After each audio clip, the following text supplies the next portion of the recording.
So today, graphing logarithmic functions, the thing is, there are two ways to graph. The first one, if I'm graphing something like this, I have to look at y equals log base 2x, compare this to this, and just apply the transformations that are happening to the graph, to the original graph, which looks like this. Now, the domain of a log graph is always x is greater than 0 if there's no transformations. So every log graph will have x as greater than 0 as the domain. The range is all real numbers, and the asymptote is x equals 0, which is the y-axis. Now, also, if you want to look at how I got these points here, you could just plug in the x values right here. And I chose this, or I chose these values because I don't have to use the calculator to find out what it equals. So log base 2, 1. From my previous lessons, if I make x1 here, all I'm asking you to answer is, or what you should ask yourself is 2 to the power of what equals 1. That's what this is asking you. So log base 2, 1, it's asking you 2 to the power of what equals 1, and it's 0. 2 to the power of 0 is 1. Now, if I make this 2, I'm asking you log base 2, 2, which means 2 to the power of what equals 2, it's 2 to the power of 1. When we make this 4, I'm asking you 2 to the power of what equals 4, it's 2 squared, so y equals 2. So when x is 4, y equals 2. And these are the points. So that's the first thing I'm doing when I'm graphing this first graph. And I'm gonna use different color to graph this. So the first thing when I'm looking at this compared to this, I know I have some transformations here. So the transformations I have when I compare this to this, x plus 1 inside the brackets means this graph went left 1. And minus 3 at the end here, it means the graph went down 3. Now let's just look at log base 2x. I'm gonna go and plot these points right here from the original graph where they're supposed to be. So I'm just gonna put them in red so you could see that they came from here. So we have a point right here. We have a point at 2 and 1, and we have a point at 4 and 2. Okay. Also, the y-axis was the asymptote at x equals 0 now, because everything moved left 1.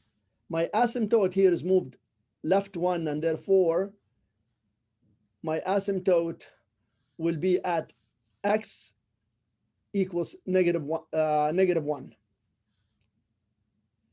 That's my new asymptote with the transformations. Okay. Now let's take these points right here, move every point here left 1 and down 3. So if I move this left 1 and down 3, so left 1 and down 1, 2, 3, it goes right there.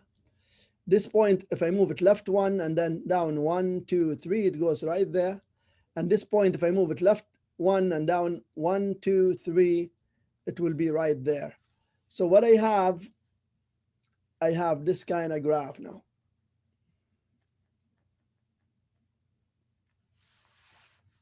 And this is how the graph looks like. Now, how about if we want to do table of values instead of comparing it to this? Now, if you want to do table of values, the choice of the x values that you're going to choose is very important. So the first thing you should determine that the domain for this one, the domain,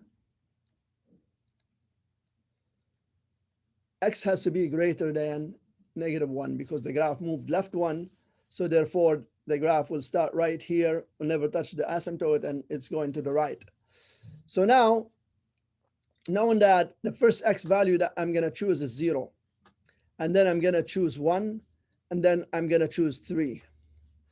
You could ask me, why didn't I choose 2, for instance, and let's say 4. See, if I sub in 2 for the x here, I have 2 plus 1 is 3. Now I have log base 2, 3. I cannot do it without a calculator. Log base 2, 3 is asking you 2 to the power of what equals 3. We don't know. Without a calculator, we don't know. So that's why I had to choose numbers that make sense, or I could solve this without a calculator, especially this part right here. So now see, if I sub in 0 here, 0 plus 1 is 1. Now this becomes log base 2, 1, which is asking you 2 to the power of what equals 1. which is 0. 0 minus 3 gives you negative 3. Now, how about if we use 1, the number here? 1 plus 1 is 2. Now we have log base 2 to the power. So 1 plus 1 is 2. So it becomes log base 2, 2. Now log base 2, 2 is asking you 2 to the power of what equals 2? It's 1. And 1 minus 3 is negative 2. Now if I sub in 3 here, 3 plus 1 is 4. So this becomes log base 2, 4. A log base 2, 4 is asking you 2 to the power of what equals 4? It's 2. So all of this becomes 2, and then minus 3. 2 minus 3 is negative 1. And that's, if you look at my points here, at 0, negative 3, 1 and negative 2, and 3 and negative 1. So just to show you that you could do it using a table of values as well, as long as you choose numbers that, if you can't use the calculator, use numbers that you could find out what the answer is without using the calculator. Let's say you're allowed to use the calculator, okay? And you chose numbers that, let's say 2, okay? So then it becomes log base 2, and you chose the number 2 for x plus 1, and you have minus 3, which becomes log base 2, 3 minus 3, which equals, now this, you could find out what this is by doing change of base. A change of base, which means you could write this as log 3 over log 2. Now what you did, you changed the base to base 10 here. And base 10, the log you have in your calculator is base 10. So you could go log 3 divided by log 2, and it will give you 1.6 rounded. So you'll end up minus 3, of course. So you get 1.6 minus 3 equals, and it'll give you negative 1.4.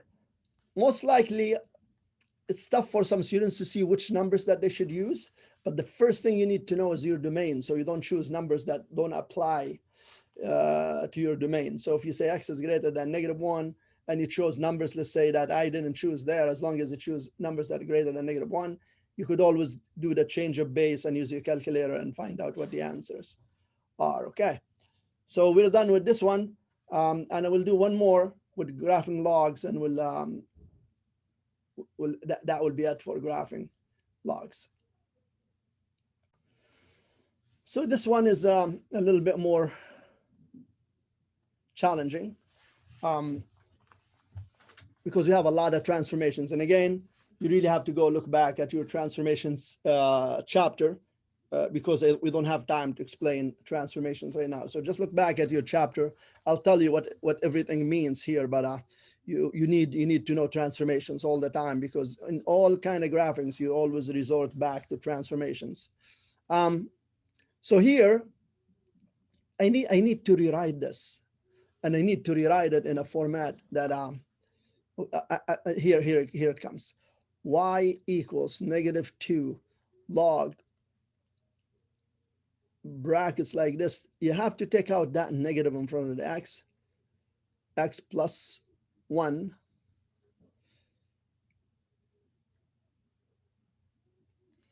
and this is what you get right there. Now the transformations I have, and I'm gonna graph this just using transformations.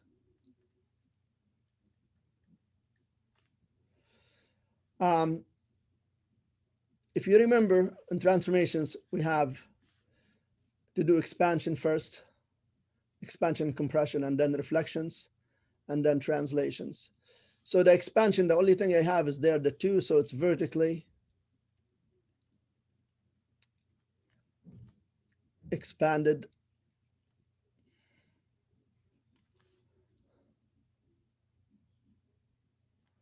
by a factor of 2. So you multiply it by 2. And then you have a negative in front of the whole function right here, and you have a negative in front of the x. Negative in front of the whole function is a reflection over the x-axis. and the negative in front of the x, it's a reflection over the y axis. And after that, you just have x plus 1, which is left 1. Now let's go ahead and draw my asymptote. So if I want to tell you what the domain is for this, the domain, I really have to take the negative x minus 1 and have to say has to be greater than 0. And the reason we do that, because we cannot log 0. So if this, all of this equals 0, we cannot log it. So therefore, if I move the negative x to the other side to make it easier, I get negative 1 is greater than x, or you could read it as x is less than negative 1. So therefore, and also my asymptote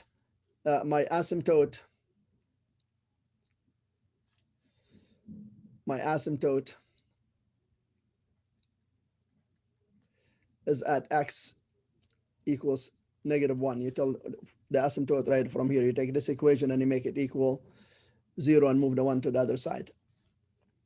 So I'm going to go ahead and draw my asymptote.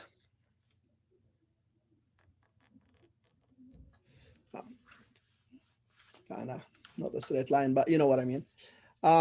Now, let's look at the points that I have from y equals log base 3 axis. 1 and 0, which is right here.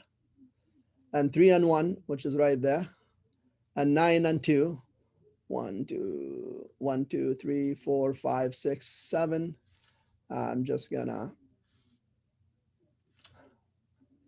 make this a little bit bigger.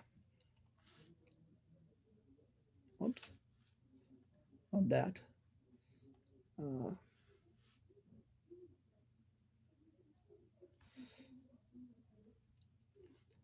3, 4, 5, 6, 7, 8, 9.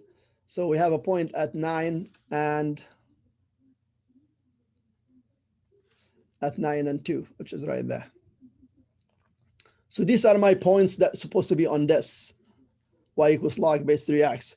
Now, if we do transformations, apply all of these transformations right here. If you look at this here, vertical expansion by 2, what you do, you multiply the y value by 2. So here the y value is 0 because this point is 1 and 0. So it just stays as 1 and 0.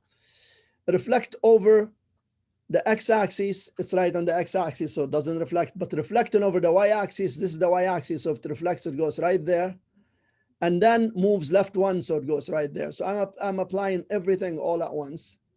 So I take every point, apply everything to it all at once. So yeah. Now, how about this point here? Vertical expansion by 2, this is 2 and 1. The y value is 1, so if you multiply it by 2, it becomes 2. So it becomes 1 and, becomes 2. Hold on a sec. So this point is 3 and 2. Again, this point is 3 and 1. Let me just write it here. So 3 and 1. So vertical expansion by 2, you multiply the y value by 2, so it becomes 3 and 2. And then reflection over the x-axis, so it goes to 3 and negative 2. And then reflection over the y-axis, so it goes to negative 3 and negative 2, and then 1 to the left, it goes right there. Now, how about this? The 9 and 4, sorry, 9 and 2.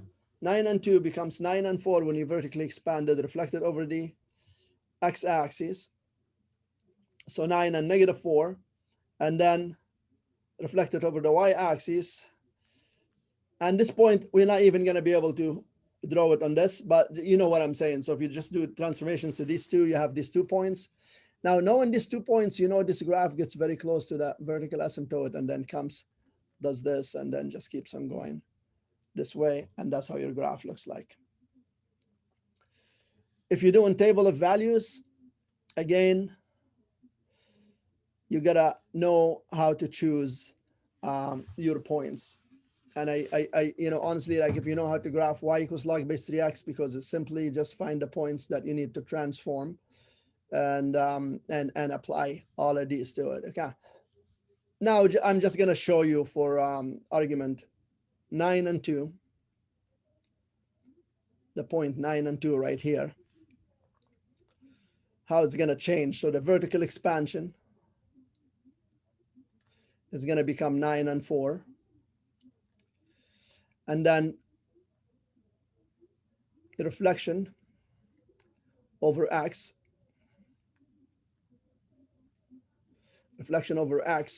so it becomes 9 and -4, because the reflection over the x-axis changes the sign of y. And then if we do the reflection over y, it becomes -9 and -4, because the reflection over the y-axis changes the sign of the x from here. And then left 1, so it's just -1 from the x value, so it becomes -10, -4, if you want to know where that point went. So this is how we graph logarithmic functions. This is it for today. Till next time, we'll continue with logs till we finish the chapter. Yeah, subscribe to my YouTube videos to get my newest, if you like my material, to get my newest videos. Again, you know, math is like a puzzle, and puzzles are fun to solve. I hope you feel the same way. Till next time, take care, stay safe. Bye-bye.